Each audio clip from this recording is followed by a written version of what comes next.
Good morning, students. We have been discussing Acharya Kuntaka's vakroktijivam, and we are going through the classifications or types of vakrokti. So we have already discussed the phonetic vakrokti. Now we'll move towards lexical obliquity or pada purvardha vakrata. Pada purvardha vakrata, that is called as lexical obliquity, is found in the basal forms of words. According to Kuntaka, it comprises all effects based on the writer's choice of the words, the choice which is guided by strangeness, evocativeness, commonness, or freshness of words. There are words that can impart strangeness and freshness to a writer's utterance. There are other words which make kavya one of the joys in the widest commonality spread by their very plainness and commonness. There are yet other words which make kavya richly and deeply evocative, one with the soul stress that lies in the music of words. And finally, there are words which become luminous centers of transfigured meaning and of imaginative association, that are the quintessential words. Like when we are discussing the vakrokati or the obliquity in the kavya or in the poetry, that means something which creates a kind of strangeness into the speech or into the sentences or into the poetry, or which makes the poetry unique. On the basis of that uniqueness, on the basis of that words we can criticize, or we can evaluate the poetry written by, or kavya written by the poet. Or the first kind was the phonetic, how we pronounce those words which are used by the poet, and second is the lexical obliquity, which is related to the selection of the words. Such words are the wealth of the vocabulary of kavya.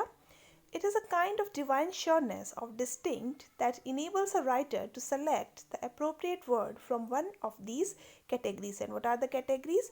The words that can impart strangeness, evocativeness, commonness, and freshness.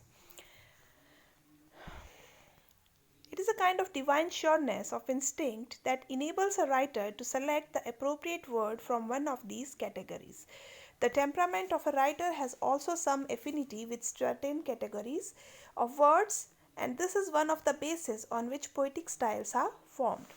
One has only to examine the poetic vocabulary of writers in order to realize the affinity that exists between certain types of phonetic temperament and clusters of poetic vocabulary. Kuntaka defines that when the words of common usage are employed so as to include an attribution of associate meaning other than the primary ones, we have pada purvardha vakrita, and this includes various sub-varieties. So, the poetic vocabulary of writer, which has to be different from the common usage, okay, are employed. The words of common usage are employed in such a way to attribute some special meaning. That is called pada purvardha vakrita.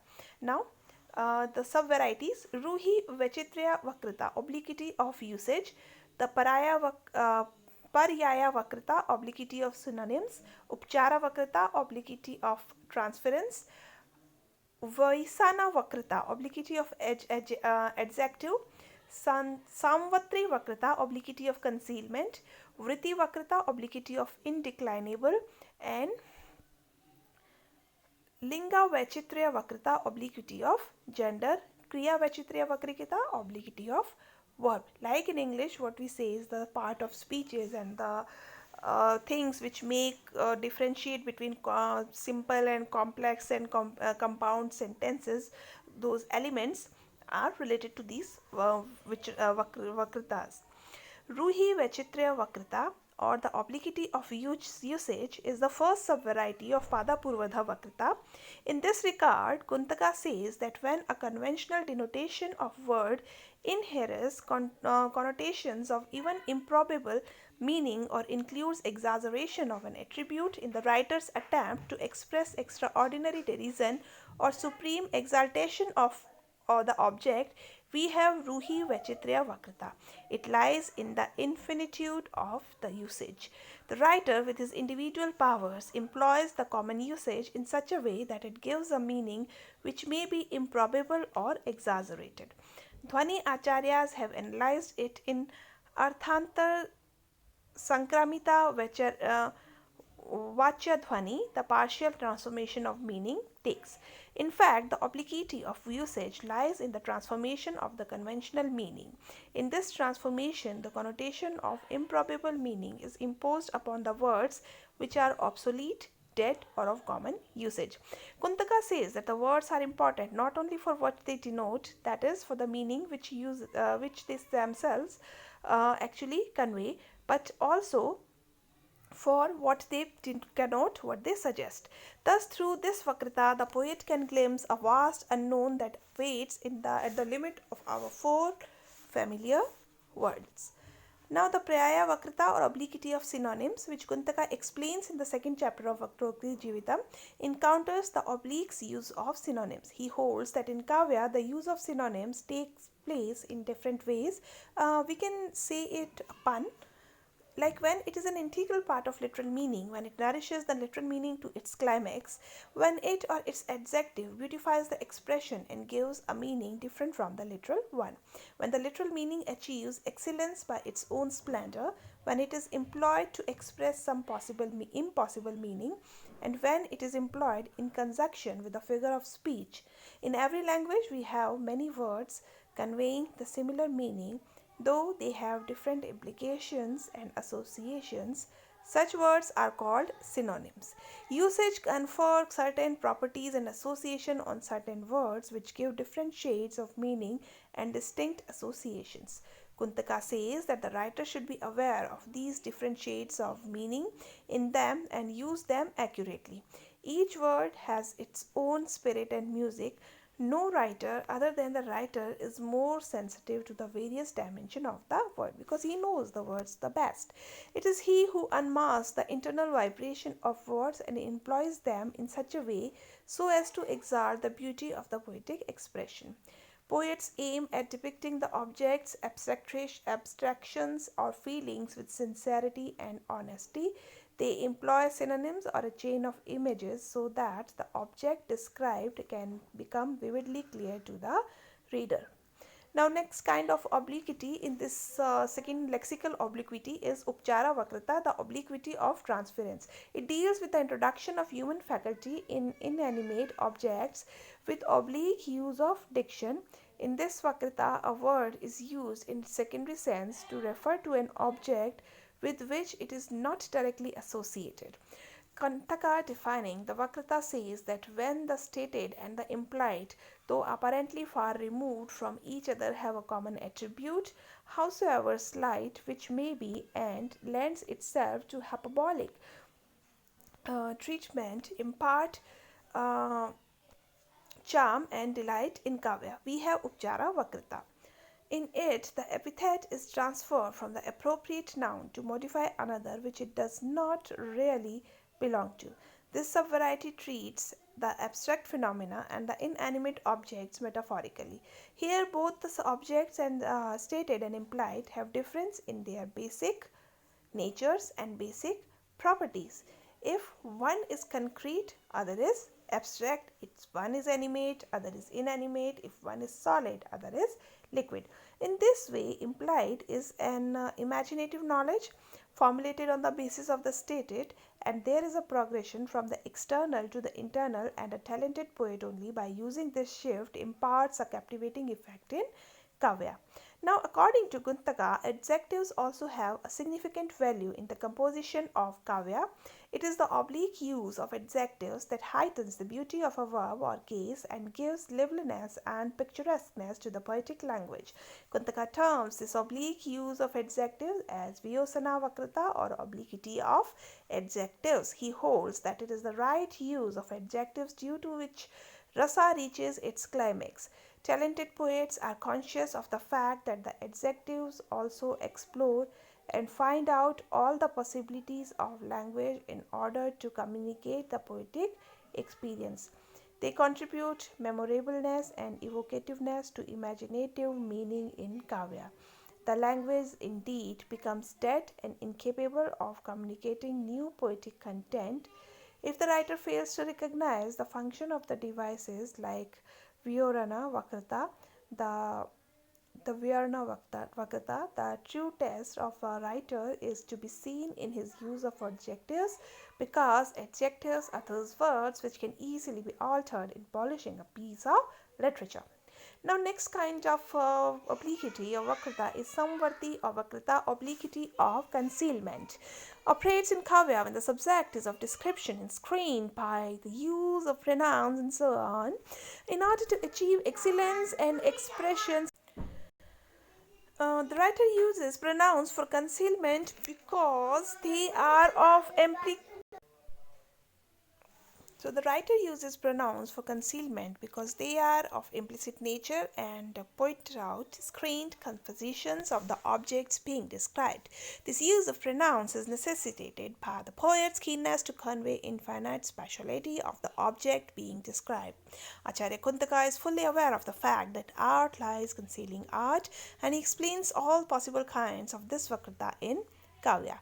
Number 1. When an extraordinary or beautiful object is contemplated directly, there is a loss in its beauty. So, in order to check this loss and enhance the beauty, the writer employs pronouns to screen contemplation. Sometimes, when the words fail to explain the natural beauty of an object which has received its excellence, the writer employs to accelerate the beauty of expression. Sometimes, an extraordinary delicate object, due to its excessive qualities, starts vibrating with beauty, not by description but by sheer use of pronouns. The objects which are only worth experiencing by senses and inexplicable by words are expressed by this device. It is not possible to describe an object perceptible by the experience of senses. In such a case, the writer uses this device. When an object having a flaw in its mature or due to poet's desire of describing it fails to be equated with a great sin or evil, it is screened by pronouns. And sometimes there is an doubt that an object, due to the writer's desire of describing it, may be a victim of inferior expression. In such a case, poet uses this vakrata in kavya to protect the beauty of expression. This is the obliquity of concealment, samvarti vakrata. Now, the next kind of vakrata or obliquity in this series, or the obliquity of lexical obliquity, or the obliquity of the words, next is vritti vakrata. So, as far as vritti vakrata or obliquity of indeclinable is concerned, it is used in relation to the compound words, secondary derivatives or suffixes which form such derivatives, and participles, and so on. Kuntaka says that when the indeclinables terminate and heighten the expression, we have vritti vakrata. Among the indeclinables, compound word is a key figure and provides a base to obliquity. As such, the obliquity of compound word is a comprehensive subject and needs an elaborate description. Regarding the form of obliquity of compound words, Dr. Nagendra gives two answers. First answer may denote the selection of all striking words as very good. The writer forms a new striking word by combining two words together. Second answer may be the beauty which lies in the structure of this new unit. Here, richness of beauty mainly lies in the structure of compound word and has nothing special to do with its meaning. This analysis sets forth broad and extensive view of Kuntaka. According to him, the obliquity of compound word means the richness of beauty born out of new formation of compound word phraseology, which makes the whole atmosphere comprehensible. As he has already been referred to, the secondary derivatives and participles are also related to this vakrata, and the secondary derivatives are formed by suffixes. As far as participles are concerned, they hardly need an explanatory note. One more aspect that falls under this vakrata is the use of slang. There are nonetheless formed like secondary derivatives. In a word, now we can say in general that according to Kuntaka, the obliquity of indeclinable means a formation of new structures like compound words, secondary derivatives, participles, and slangs, which with a propriety of meaning and emotion impart beauty to the expression in kavya. Now, next category in next obliquity in this category falls is Linga Vachitriya Vakrata, the obliquity of gender. It is another sub-variety of Padapurvada Vakrata or lexical obliquity. It occurs in Kavya when a gender is employed in such a way as to enhance the beauty of expression. It operates at three levels. First, when words belonging to the two heterogeneous genders are brought together and used without distinction in a generalized way. Second, when the feminine gender is used, ignoring another possible gender merely for the sake of excellence in the expression. And third, when keeping in view the meaning of expression, the existence of gender described is avoided and a particular word is employed to enhance the beauty of Kavya. Kuntaka holds that the third level of this Vakrata, which has most striking role in Kavya, is employed by a talented poet only. It increases the potency of the meaning and acts in association with figures of speech like simile, metaphor, personification, etc. And next in this category is Kriya Vachitriya Vakrata, the obliquity of word. It is the pertaining of the speciality of verb which can be realized no less than 5 forms, and these forms consist of Vakrata which has been seen when there is a cohesion of the subject with the verb, when another subject attains excellence in relation to the same verb, when the adverbials go to quality it, when metaphorical superimposition heightens the beauty of the verb form, and when the direct object, though concealed, gets charmingly communicated. The writers coin new expression by exploiting these forms in their different combinations which construct various images in their poetry. They employ verb forms associated with subjects and objects which come direct from the intense communication with the living world in which he had lived, moved, and had his being. So, study shorter poems of your choice in light the sub varieties of this obliquity. This is the suggestion given. So, to understand these kind of obliquity, first we should start with the shorter poems. So, this is the lexical obliquity or the Pada Purvardha Vakrata. In the next chapter, we will be discussing Pada Paradha Vakrata or the grammatical obliquity. Thank you. Thank you very much.